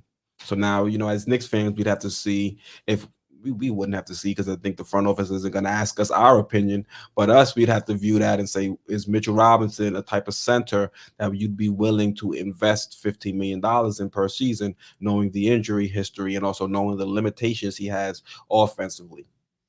Then let me put you again. Let me put you in the hot seat with this question. We touched on it earlier in the show today. You have any fears that Mitch is the type of player that once he gets the bag, he won't be the same player in terms of, trying to be the best he can? I think that probably that could be an issue, but you look at a guy like Mitchell Robinson, and it would be his first bag, yeah, but he's still at the age where he's trying to play for another bag at some point. So I don't think you would sign him for like a 5-year deal, but I give him a 3-year deal with an option if I need to, or even a 4-year deal with an option. So that way he's still, feeling like he has to continue to put the time in to get better and try to get an even bigger bag, because it's not like he's getting a super max where he's getting 30 some odd million dollars a season. You could get, I would assume, 12 million, which is a lot. Is life changing, but you would hope that he would be the type of person that can see, if I can build upon this, I'll be eligible to make maybe more than that. So you would hope he's that type of guy. But with him being, a little bit immature and having that type of money, he's a young guy. You could go out there, go have fun, and it is something that you run the risk. But me, I think Mitchell Robinson, seeing what he's able to do, changing his body and being available throughout the majority of the season, I'd be comfortable with 12 to $13 million a year. Yeah, I think that's right I'd there be I'd somewhere. be I don't feel like I'm comfortable. overextending. Yeah, I'd be comfortable too with that number, like you said, absolutely comfortable if you look around the league. But it gnaws at me or scares me that he never had the initiative, like we talked about, to get some post up moves, get a little jump hook, have a little pick and pop, be a better foul shooter. He hasn't had the initiative to up his game on that side, and so it's like if he hasn't had that initiative trying to get the bag, where's his initiative when he gets the bag? Well, he's had that initiative. He went to work in the offseason. He put some weight on, tried to get more physical, and he's been having the best season of his career during a contract year. So he's trending in the right direction. He's still young, and we've seen him get better, season to season. Because remember, before he got hurt last year, he was having arguably his best game of the season. He had a double double in the first half, Mhm. and he unfortunately hurt his foot. So it's not like we haven't seen Mitchell Robinson trending in the right direction even before he entered the contract year. So just knowing that, I'd be a little bit more comfortable giving him that type of money. But if you look at what he does on social media, there is some concern that he might get the bag and then start having a little bit too much fun in his free time outside of the court. Yeah, he's a character, but he's a talented character. That I have to give him credit. Thanks. Leon Mitchell says, "Sorry guys, Mitch is gone because someone else got in his head." I hope that's not the case. Hi, Leon. Yeah, we don't know who gets in his head. Maybe it's one of his six agents or something like that. So, yeah, I don't know what's in his head. Yeah. So let's jump ahead a little bit and let's talk about some international players. And that's going to be not players, but player. That's going to be our guy Rokas. Now, Rokas, he said some interesting things to, I believe, Basketball Net when they interviewed him. And this is talking about his future. And he might actually end up staying in Europe a lot longer than some of us had expected. So you can see the reporter starts off by asking him, it says, Jasikevičius, which is his coach, told Basket News that he has a 3-year goal to make the best Euro League point guard out of you being Rokas. He says, what things does he emphasize to you in practice now? And Rokas responds, he says, I like the intensity. Everyone is battling in the training sessions. I'm constantly defending and attacking Nith Kalathis, who's one of the best point guards to play in that league, and Lebrovitala. And it is a great experience and a challenge. So you can see that Jasikevičius is talking to Rokas as if he expects him to be there for 3 years. And then that's followed up by Rokas saying later on here, he says, there are many bad examples like Kevin Pangos, who dominated in the Euro League. It's the NBA where even the best European players don't fit in. 2 years or so will pass, and I'll talk to my agent about going to the NBA. But before that, I have to feel 100% confident that at least I'll have a chance to fight for minutes. For example, I come to the US and they say that you will play in the G League and sometimes you will be with the main team. Then it's better to improve in the Euro League. And it sounds like Rokas has been texting Deuce because we know those two are cool. So They I are. wouldn't be shocked if Rokas is hitting up Deuce and saying, hey, how was Tibbs treating you over there? You getting minutes? Nah, they're sending me down to the G League and then they're bringing me up to play 2 minutes. He's smart, man. He's seeing a trend ahead of him, and like, yo, Deuce is happening, man, and they're treating him like that. I don't need that. I can hang out here in Barcelona, refine my game, and also it's a good life here. So why should I go there for that drama? Mm-hmm. But what this jumps out at me is like, yo, he's going to be a trade piece because it's looking like he may not think Yeah. that he's part of the future here. So hopefully he'll be a valuable trade piece. But and part of that actually, when I'm looking at the draft, I'm thinking of a couple guys that potentially could slip into a future spot because Rokas may not be here. Whether he's still a Knick, but playing over the next couple of years in Europe, or he gets traded, one or the other. But he's smart. I don't blame him. I don't blame him at all. You kill yourself your whole life, and the team sends you down to the G League. Yo, man, I didn't do that. I didn't come here for that. This could also be Rokas building, trying to get some leverage as well. We've heard reports that in February, the team went out there to check him out. Also, his agent, in the same interview, he mentioned that his agent is hearing a lot of positive things from the New York Knicks and the organization about Rokas. So maybe he's letting them know, he's signaling to them, you guys like me. It seems like you like me. Well, if you want me to come over and make that trip, then you're going to have to give me some assurances. Because remember, this is the same guy that didn't want to leave Summer League. He wanted to stay in Summer League. He wanted to continue to play, and he wanted to try and make the big club. So now we're talking about what, 7, 8 months removed from that. And it seems like his tone has changed completely. So I wouldn't be shocked if this is a little bit of Rokas trying to get some leverage in that situation to say, if you guys are invested in me being a potential option at point guard for the New York Knicks, then there has to be some assurances that I'm not going to come over there, uplift and leave a pretty good position with the best team in EuroLeague in Barcelona, where he was able to start and help them win the Copa del Rey. Move all the way back now to the U.S., where he's probably more comfortable in Europe. That's where he's from, and now having to come change his complete lifestyle around to learn a new country, but not reap the benefits of being able to play and get better in the NBA. So I think that's what a lot of this is, him just signaling to the team that, hey, I've got options the same way. I've got more options as an international player than you would see from a player from the U.S. that really just has college and then wants to be in the league. That's it. Yeah. Another way to translate it is, folks, I talked to Deuce and others. I don't want to play for this dude, Tibbs. Yeah, right. I ain't gonna play for that dude. He ain't gonna play me. He hasn't played hasn't played Deuce and others. So what the hell I'm going over there? So I'll say all these nice things, but if you read between the lines, get another coach and maybe I'll reconsider it. Facts. Adele Chapman with the super chat. He says, "I predicted news on Rokas last week." Yeah, they set the squad out there to go check him out. I wanted to know exactly when in February they went to go visit him, because I was very interested in the timing of the trip, because it was right before the trade deadline.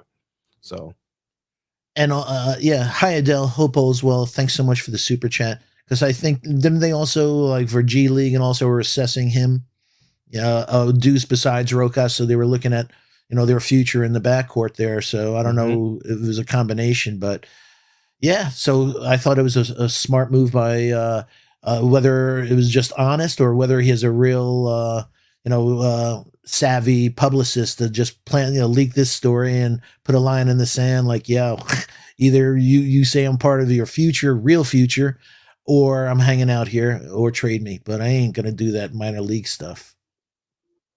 exactly. Kevin Middleton says Rokas is better than McBride and Burks right now. Well, he's I better would as a agree. floor general, but he's not a better defensive As a player. point guard, yeah. Yeah, as a point Yeah, guard. well, But yeah. it's two sides of the ball there, Kevin. So Deuce is at a whole nother level on D than Rokas. Yeah, I think Rokas is a better player overall, but you could argue that Deuce's defense could be a little bit more impactful than what Rokas can contribute offensively. Yeah, if you lock down a top guy or change your game where they're taking, pull ups rather than getting to the hole, then sometimes things don't show up in the box score. But yeah, hey, you know what? I'd like them both with a different coach. Yes. Yeah, I think both of them have a spot on this team coming off the bench. It's just you wouldn't want Tibbs being the one to dial up the plays for them and put them in a position where they're able to succeed, because he's not going to do it.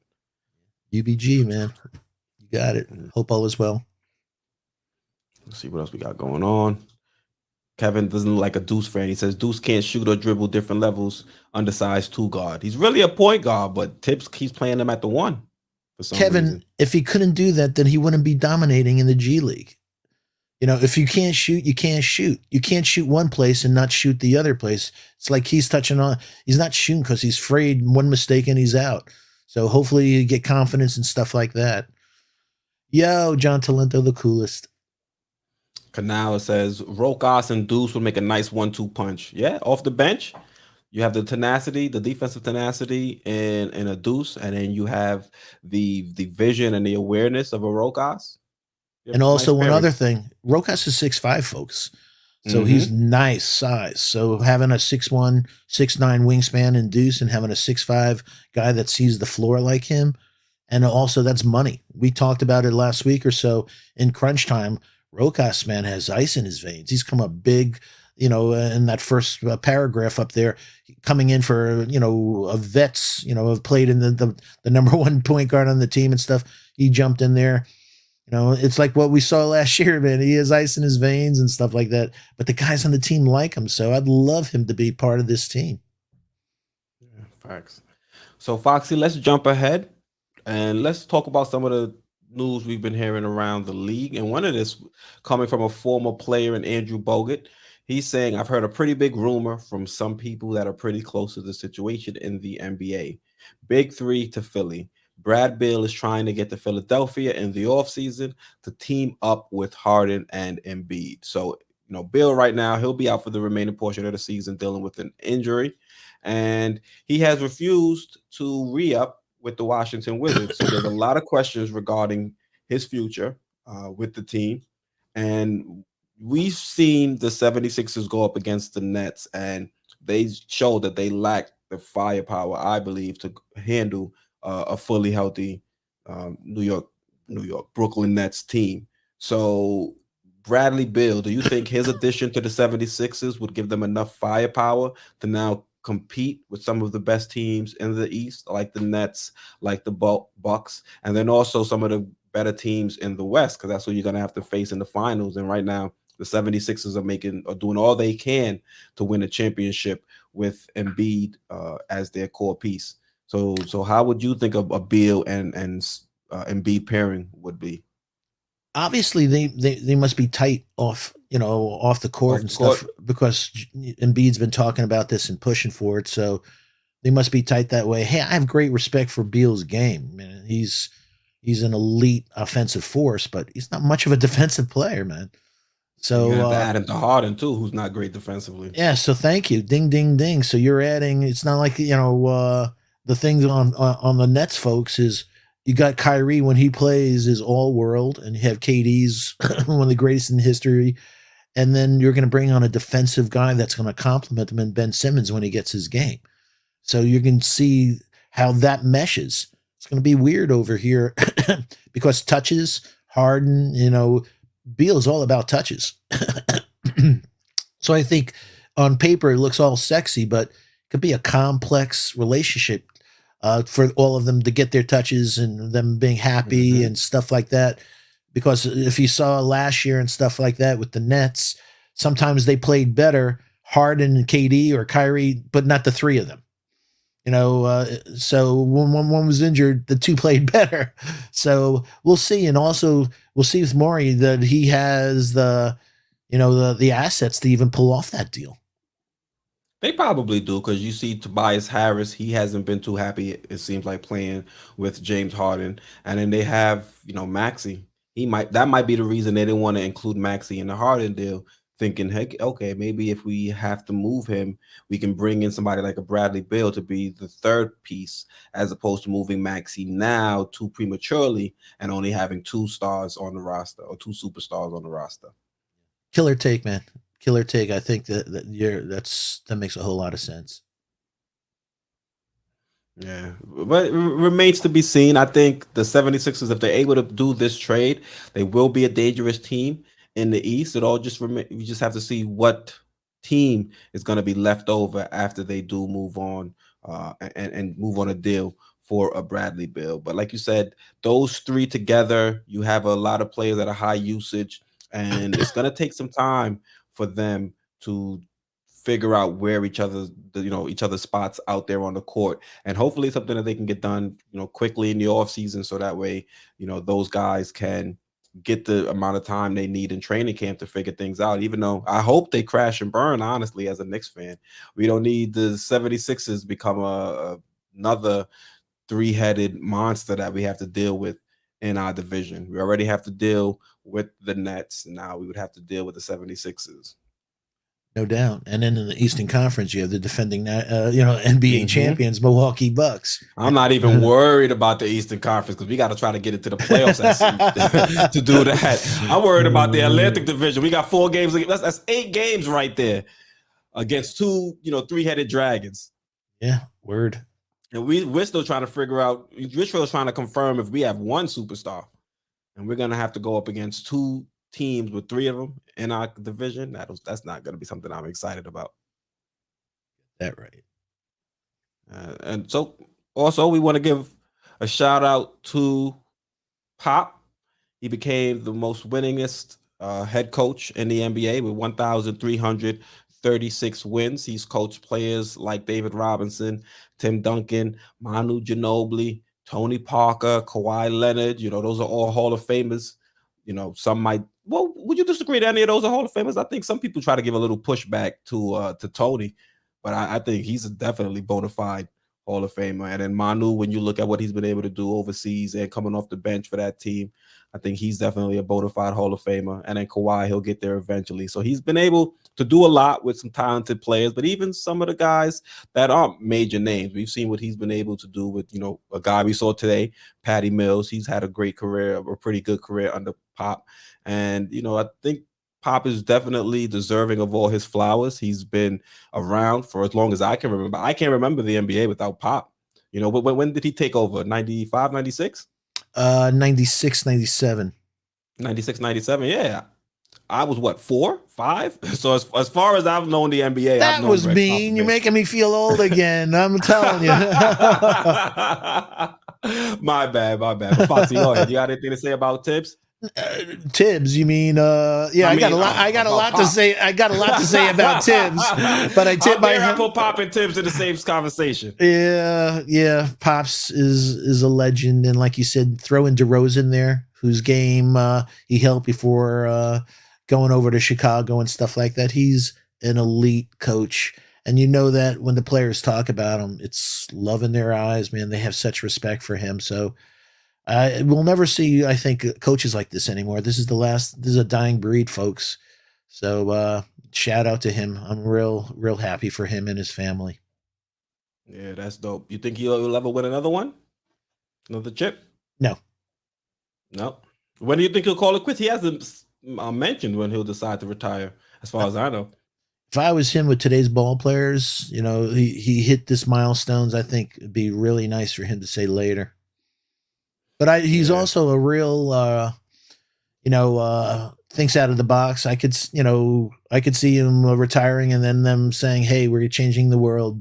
We're hiring Becky Hammon to be the head coach, first female head coach for our National Basketball Association," because he's that type of dude, man.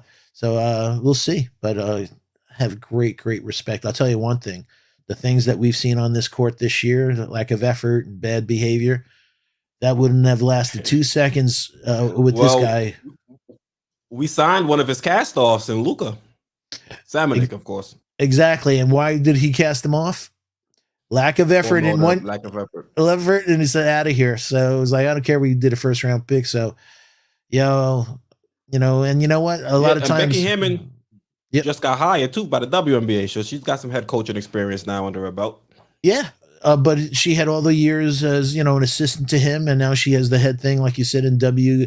So if he decides, I'm sure she would, gracefully bow out of the WNBA gig to take an iconic job in the NBA. Yeah, if the WNBA players are complaining about the pay, imagine the coaches. Oh my God. Let's see. Salute to John. Thank you. All right, Foxy. You know what time it is, my friend? Yeah, time for a new coach. No, I think it's. Hold on, let me guess. Time for a while, man. It's been that time for a while. What time is it? It's time for the Sports Vibes TV Lounge. That is the portion of the show where you guys ask your questions in chat, and we'll respond and chop it up and talk to you guys before we sign off. Thank you guys for tuning in, especially after a loss.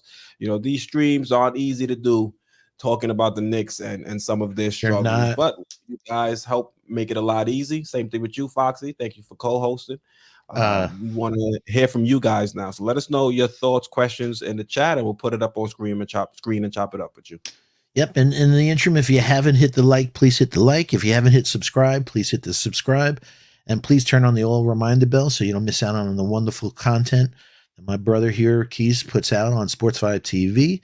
Also, share the link on your favorite social media platforms. And again, shout out to the best mods on the planet. We appreciate all you do. So, Lex and John and Canal and just the Justin L, my brother, and we survived 100 people, our field producer. So, so many of them, man. Yeah. Let's see what we got going on here. I saw my friend earlier. D is balling. Shout out Professor D, one of my favorite people in the whole Knick fandom. Good friend of mine. Jerry Fitz says Lakers gave up 48 points in the first quarter. Oh, What I do you hope think it they're was gonna fire the coach? Yeah, but they'll fire the coach. But I'm just glad it's aggravating to LeBron. So anything that aggravates LeBron, I am. Is that a Braun fan? I think he's a god on the basketball court and an asshole off of it. So I have karma's a weird thing, man. So I think he's getting some of that karma back. Yeah, I'm not the biggest fan of LeBron. He's definitely one of the best players to ever play the game, but his fans have definitely turned me off when it comes to him having to defend Kobe after years after years. Me and LeBron fans are like water and oil. Yeah. So we also have a question from we surveyed 100 people. He says, how many wins you think we're reaching by the end of the season? So Fox, you said we have 14 games left on the schedule. 14 That left, game's man. against the Blazers, Wizards, Jazz, Hawks, Hornets, Heat, Pistons, Bulls, Cavs, Magic, another game against the Nets, and the Raptors. So those are the teams we have to face. Maybe we might see another 3 or 4. You're looking at right on that. Yep, around 4. Yeah. Yeah. Maybe we can win one of the Hornets games. You're looking at the Piston game. That's a game we should win. Yeah. The Magic game. That's another game we should win, and then one of the Wizards games. So maybe 4 or 5. Yep. And but I don't see the thing in this team that we lost to Orlando twice this year at home that we want to beat them up. But nope, we'll see. But I'm with you, 3 or 4. Hey, just real quick, I just saw something from our good friend Justin L at 941. Yeah, congrats. Congrats, Justin. Oh God, congrats to you and your family. Yo, Kentucky's going to have a future point guard coming from Justin L. Kentucky's finest is going to have another. So, Justin, shout out to you, the wife, the family on this blessed moment. I'm so happy for you. Everyone in the chat, please reach out to our guy, Justin, one of the best people. You've heard me say this week in, week out. He's what a wonderful human being this guy is. Please congratulate him on this really, really special day.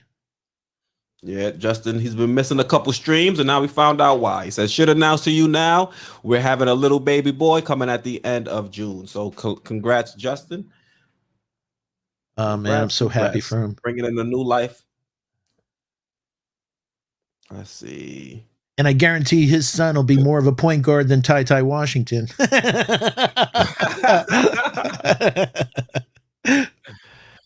Adele Chapman says, I'm surprised Dolan hasn't stepped in this situation. Your thoughts on Dolan if he erupts?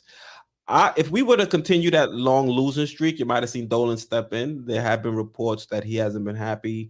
What game was it where he was courtside? I think it was the Nuggets game where we got blown out against the Nuggets at home. They said he was in his normal seat and he got up and left before the game ended. And then Tibbs had a meeting with him behind closed doors. So he has shown some frustration. I mean, the team just had a 3-game winning streak, so maybe that might have reset the clock for a lot of people within the organization. But I would think Dolan is not thrilled with what's been happening so far this season. 14 games to go. They have a history, Adele, so I think they're just gonna, bite their lip and let the season roll out, and then if the decisions will be made, so he won't lose face and get fired in mid-season. So, and I wouldn't be surprised he's back next year, to be truthful.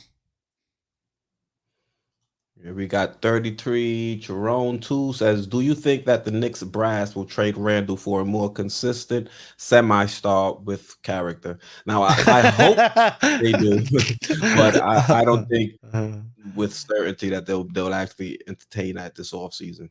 Yeah, the only one he is building up his value, though, to make it a lot easier for us. Yeah, but what the problem is right now, we can only trade for somebody with a lack of character that they're willing to get rid of. So we'll take your problem if you take our problem. So Yeah. hopefully we can get a star with a lack of character to replace him. Ace of Spades says, Foxy, don't you think a point guard would benefit Obi Toppin? Look what Jason Kidd and Steve Nash did for Amari and Kenyon Martin. I'll let you answer, Foxy. Yo, Actually. Ace, hope all is well with you and your family. Not only that, but everyone on this team. And in fact, what we were talking about, Ace, is like closing. We can't close because we don't have a point guard, putting people in their positions for success. So yeah, Obi, like you said, you said Steve Nash, and also like CP did for Blake and stuff like that. So yeah, absolutely. And that's one of also the reasons that I said that I was willing to get rid of Obi, because Obi needs someone for Obi to be the best he can be. He just can't be on his own. So until that day comes, and God willing, we do get a point guard on this team, we're so overdue. But yep, you're 100% right, Ace, that Obi and the rest of the team would greatly benefit from a floor general. Yeah, Obi needs a point guard. It's just that, Brutal. just like Mitch is, but Mitch, he's in the paint more, where he's able to either be under the cup for an alley oop, or he can grab an offensive rebound and go right up himself. Obi, a lot of times he's out guarding the perimeter, because some of these fours now in the leagues aren't packing the paint; they're more perimeter based. So Obi's not really able to, be in that same situation. So he's going to need a point guard to kind of set him up and put him in a position where he's closer to the basket, because he doesn't have the ability to create off the dribble. He doesn't have a mid-range jump shot or a three-point shot that can force defenders to kind of cheat and allow him to now attack the basket, get into the paint, and finish. So he's definitely going to need a point guard. Hey, by any chance, while you're looking for the next question, did you see that new series on HBO about the Lakers dynasty? You mean the biopic with what's his name? What's the guy No, from Step Brothers? They have a new weekly show, a new weekly series that basically talks about Jerry Buss and Magic and that dynasty. Step Brothers. Yeah, so I watched the first episode. Did you see the first episode last week? No, I heard they came at Jerry West though. Yo, thank you. You took me. I was like watching it. It was like, whoa, a character assassination on Jerry. Oh my God. They said he's a grump in real life, but they said they kind of went over the top. Yeah, but also it was like a guy, as an older guy, every year Jerry got beat by the Boston Celtics year after year, that he became this crazy old dude, the way they portrayed him, that he never got over those losses. And to this day, it still permeates his being. So, and I think they're touching on Kareem has some issues. So it's going to be a really enjoyable season from the writers, saying how, because they portrayed, and I'm wondering if it's true that they brought out Magic, to talk to him, and Magic lost his nerve at one point because he went to a party in LA and he had a pickup game with Norm Nixon, who was the point guard in charge of the Lakers at that time. So Norm took off his fur coat and lit up Magic. And but obviously the rest is history. But it was like, yo, so if you haven't watched that show, it's like, wow, I'd never heard that part of the history of the NBA. Yeah, this is gonna be exciting, man. So we'll see how they do it. Yeah. Kevin Middleton said, even if we get a point guard, it won't help Obi because Obi plays with the second unit. He's stuck with Quickly and Burks. LOL. I mean, you see some overlap though. Yeah, but again, Kevin, but we also saw some, if we're thinking positive, hopefully next year D Rose will be on that second team for Obi. Yeah. So yeah, fingers crossed. Jerry Fitz says Lillard will probably be moved. That's interesting. I'm not for us to trade for him, just the idea of where Lillard's going to spend his next, spend the rest of his contract, because you're seeing that he's injured. He's not been there to play. And Simons has stepped up, who's ironically injured as well. He kind of ruined my shots at the at fantasy. I thought ruined. He's down. Brandon Ingram's down. Grimes is down, and this is playoffs week, so yeah, stressful. It's crazy though. I want to see where Lillard end up goes. if he ends Yeah. up staying there or if they just rebuild.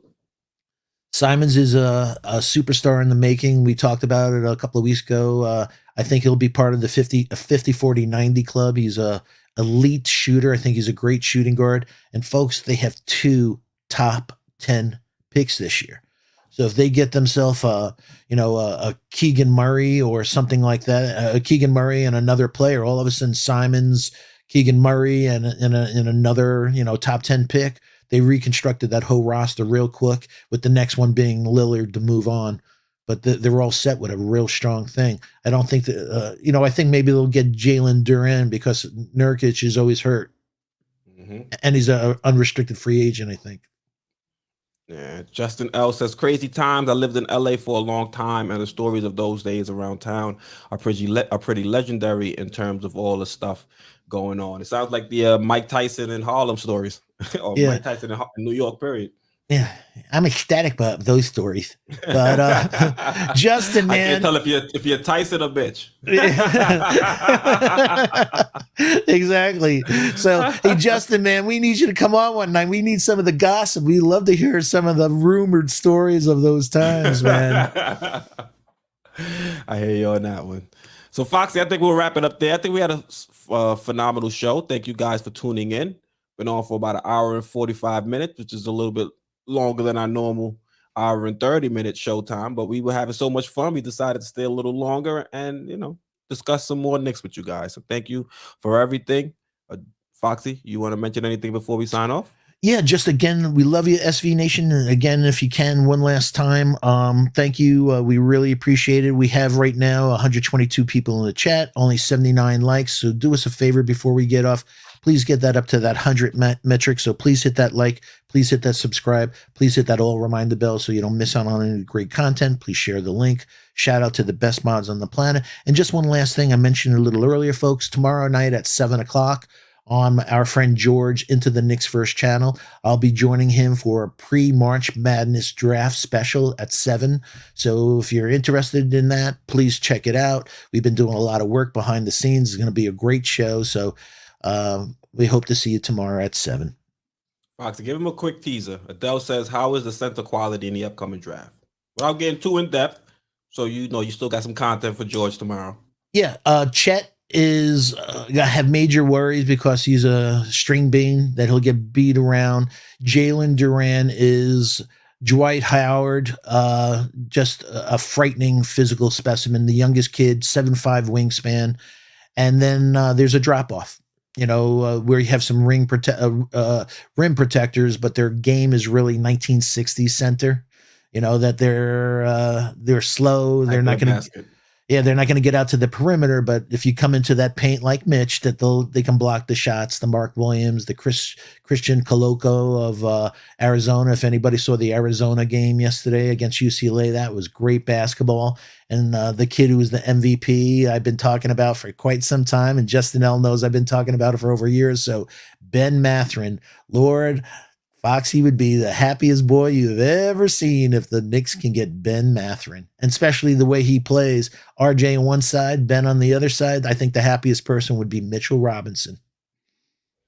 If we can get him re-signed. So thank you guys for tuning in. Once again, we are live every Sunday at 8 p.m. This is Sports Vibes TV. I'm your host, Keith, and that's our NBA analyst, Stephen Fox. We want to thank you guys for tuning in. You guys enjoy the rest of your weekend, and we'll catch you again next week on Sunday. Love you.